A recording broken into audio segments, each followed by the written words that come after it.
स्वागत है आपका अपने YouTube चैनल में। TRE-4 1,37,000 रिक्तियाँ।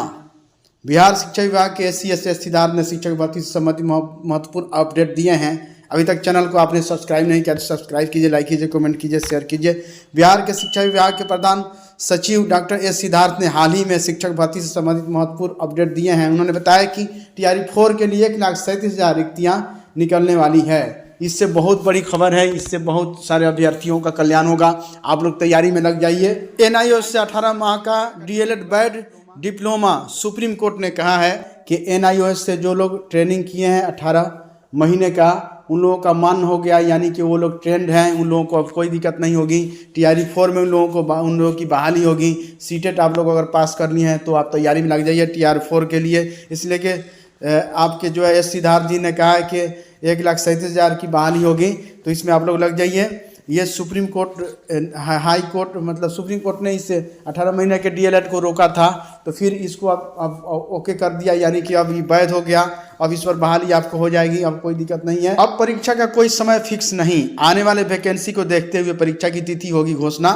बिहार बोर्ड के वार्षिक कैलेंडर से भी हटा दी गई स्टेट परीक्षा, पिछले साल की गई थी शामिल, यानी साल में 2 बार STET secondary senior secondary teacher eligibility test, माध्यमिक उच्चतर माध्यमिक शिक्षा पात्रता परीक्षा जो साल में 2 बार होना था, इसको अब कैलेंडर से हटाया जा रहा है। इसलिए कि ये वैकेंसी वाली एग्ज़ाम है, तो ये अगर लगातार अगर अध्यक्ष महोदय का न्यूज़ है कि ये साल में 2 बार नहीं होगी ये परीक्षा, इसलिए कि ये वैकेंसी ये जो है टीचर की बहाली के लिए होती है। साल में अगर 2 बार ये परीक्षा होगी तो फिर लोग रोड पर आ जाएंगे और कहेंगे हमको बहाल कीजिए।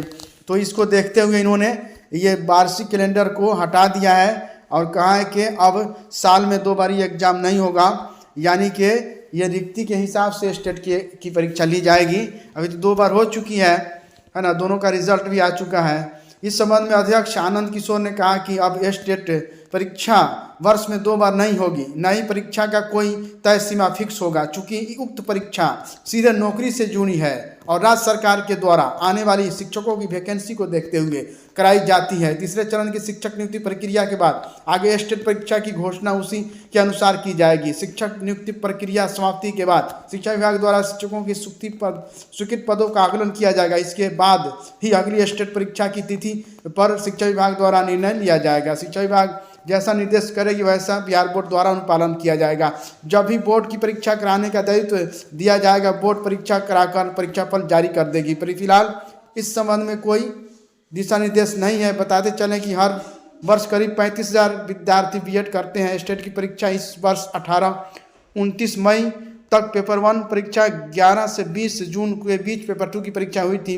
पेपर 1 की कुल 16 विषयों की परीक्षा आयोजित हुई थी। परीक्षा में 2,63,911 अभ्यर्थी शामिल हुए थे। वही पेपर 2 की परीक्षा में 1,59,911 अभ्यर्थी शामिल हुए थे, जिसका रिजल्ट 18 नवंबर को प्रकाशित किया जा चुका है। जून के बाद जिन छात्र छात्राओं ने BEd की परीक्षा उत्तीर्ण की है, उन सभी को बेसब्री से स्टेट परीक्षा का इंतजार है। इससे अतिरिक्त भी वैसे छात्र जो पहले से BEd किए हैं और दूसरी परीक्षा के इंतजार में या किसी अन्य कारण से स्टेट की परीक्षा नहीं दे सके हैं, उन्हें भी परीक्षा का बेसब्री से इंतजार है। दिनांक 1/11/2025 सक्षमता शिक्षकों के योगदान से संबंधित गाइडलाइन सभी प्रधानाध्यापकों को सूचित किया जाता है कि सक्षमता पास शिक्षकों की निम्नलिखित दस्तावेज उपलब्ध कराए गए हैं। औपबंधिक नियुक्ति पत्र 1 प्रति, पदस्थापन पत्र 2 प्रति, विद्यालय योगदान पत्र 2 प्रति। गाइडलाइन पालन इस प्रकार का नियुक्ति पत्र प्रधानाध्यापक नियुक्ति पत्र की 1 छाया प्रति शिक्षक से लेकर अपने पास सुरक्षित रखेंगे। 2 नंबर पदस्थापन पत्र और योगदान पत्र, पदस्थापन पत्र और विद्यालय योगदान पत्र को 3 मूल प्रतियों में तैयार करें।